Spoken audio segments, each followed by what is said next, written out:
I've always wanted to do a rally in Europe. It's been a long-term goal of mine really since I started rallying. Never really had the right opportunity to do it, but this time I wasn't taking no for an answer. If you'd asked me out of any rally in the world, which rally would you like to do one day? It would have always been Rally Portugal. The terrain, the roads, everything interested me about that event, and it's also one of the biggest rallies in the world.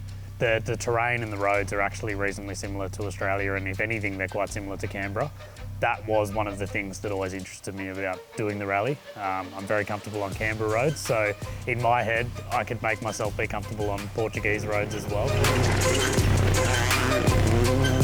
It's a beautiful place. The first time I went there for work was actually in 2019 for the global GR Yaris launch. So it was a bit of a full circle moment for me to go back to Portugal sort of 6 years later and be there actually competing in the WRC in a GR Yaris. I managed to find a team called SRT based in Latvia. They're a very reputable team and I already knew a lot about them, and they had a GR Yaris available. Toyota Australia were kind enough to come on board, and you know, they wanted to see me have this opportunity as well. It's been a long career here of us working together towards championships and rally wins and that sort of thing. But for me, there was that unfulfilled sort of aspiration of going over to Europe that I really wanted to try and reach, and yeah, managed to find a couple of other smaller sponsors as well to come on board, and then put in a lot of my own money, which everyone says not to do, but yeah, on this occasion I really wanted to try and make it happen, so that's what I did. The livery that ended up going on the car was sort of my idea. I've always loved Dad's late 90s liveries on his Corolla WRC, the blue and the red. Pitched the idea to a few different people and everyone seemed to like it from the get-go. So yeah, it worked well, and it's nice to not only have the Toyota red on the car, but also to have the blue. It kind of gave it a unique Aussie angle, I guess. WRCs are a big thing, and being able to work with someone who had on the ground experience over there was going to be key. So the first time meeting Keaton was when we both arrived in Porto on the Saturday before the rally. So literally 12 hours after we met, we were in a rally car for the first time together, going full speed at the pre-event test.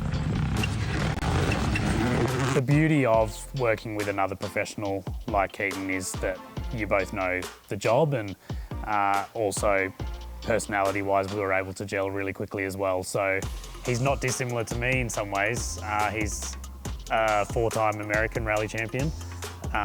So he's sort of gone down a domestic championship route as well, but very experienced guy and very good in the car. So I was happy to have him on board. 30 seconds, good luck. You too. The recce's long.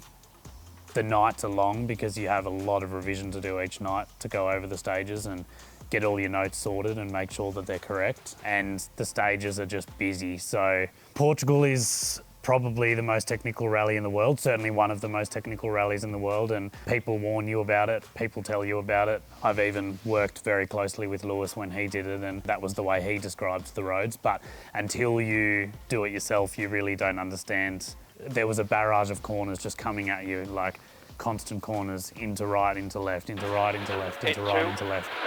5 left, 5 right plus, 5 left plus on crest, 40, 5 left minus on crest, 60, 6 right minus on crest, 60, slow 5 left plus on crest, 50, 3 left minus, watch this, narrow, 100. Day one was pretty good, I was happy with it. We got our rally off to a strongish start. We were around a second a K off the leaders on both of the forest stages, which I wasn't too grumpy about, and we felt like everything was working well in the car. We felt like we were having a pretty decent run. The super special stage was very special in Figueira de Foz.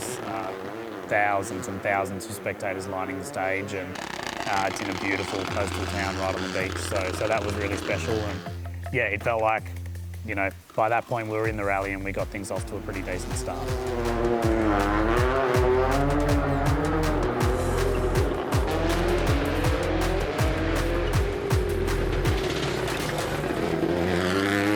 Day two was one of the more frustrating days of my career, to be honest, because it was the day that I'd pegged as the day where I thought we could be competitive. The stages were really nice. I I absolutely loved the Friday stages. We had pace basically all day, but we also got 3 punctures.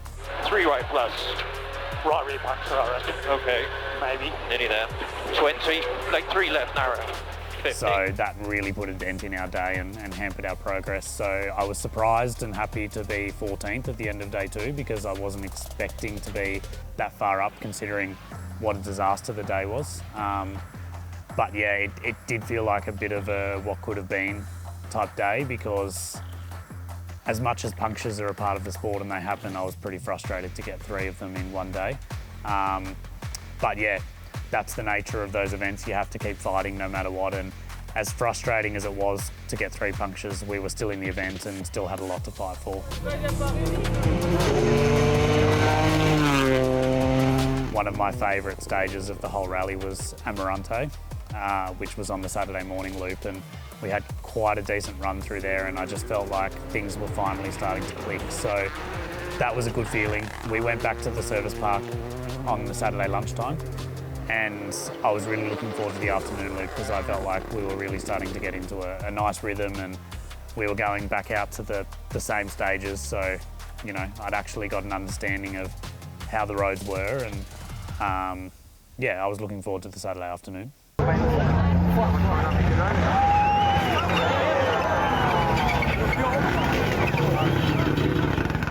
I made a very stupid mistake, braking into a right-hander just over a crest. It was sort of a transition from gravel to tarmac, and I turned into a right-hander too early and clipped a barrier on the inside, and that was enough to rip all of the front right suspension basically out of the car. So yeah, that was us for the day, done. We could not go any further, and we did try to fix it in some pretty adverse conditions.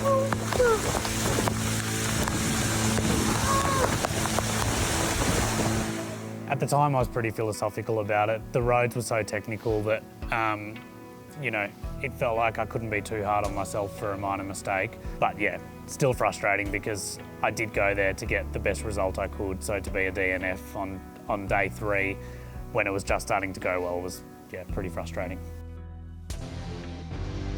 Sunday was realistically a very different day to the rest of the event. There were 2 stages on Sunday and we did them twice. But FAF, which is one of the most famous stages in the world, it was a stage that actually suited me much better, and I think that comes from the fact that it was a faster stage than the rest of the rally. It had a faster average speed, and you're just carrying more speed in FAF than you are on almost any other stage in the rally. Big jump, little right. 50, crest, 40, 3 right plus. Pretty iconic going over that jump in FAF, I must say. It's a technical bit of road. You actually have to make sure your note is spot on for that jump, because if you leave the ground on the wrong angle, then you'll have a big crash, as many people have over the years, many top drivers as well. So it's not an easy stage, but yeah, it's very iconic, and once again, thousands of spectators.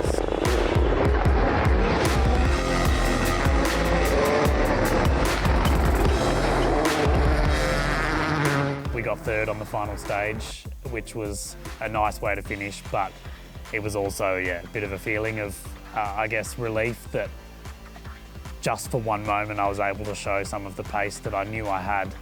I knew I had in me, just didn't show it earlier.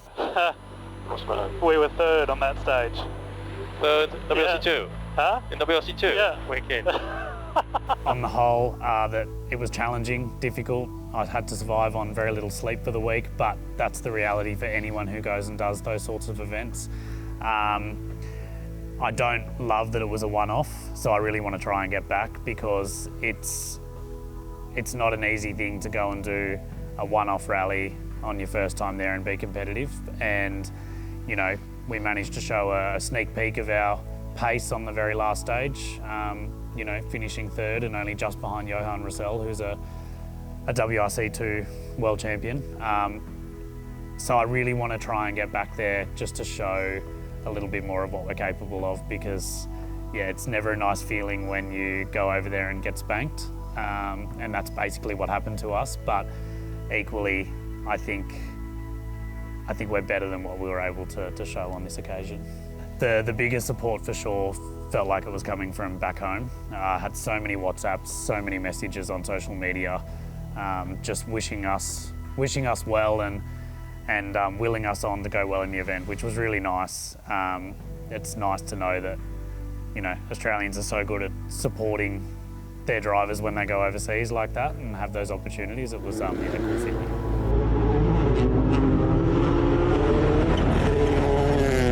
The whole experience was amazing, and I definitely want to try and do it again because, yeah, it's the most unbelievable experience. As a driver, you get to do so many different stages. You get to see so many different types of terrain throughout a rally, and also as a driver, you get to measure yourself against the best, which is exactly what I wanted to do, and I'm really happy that I got to do that.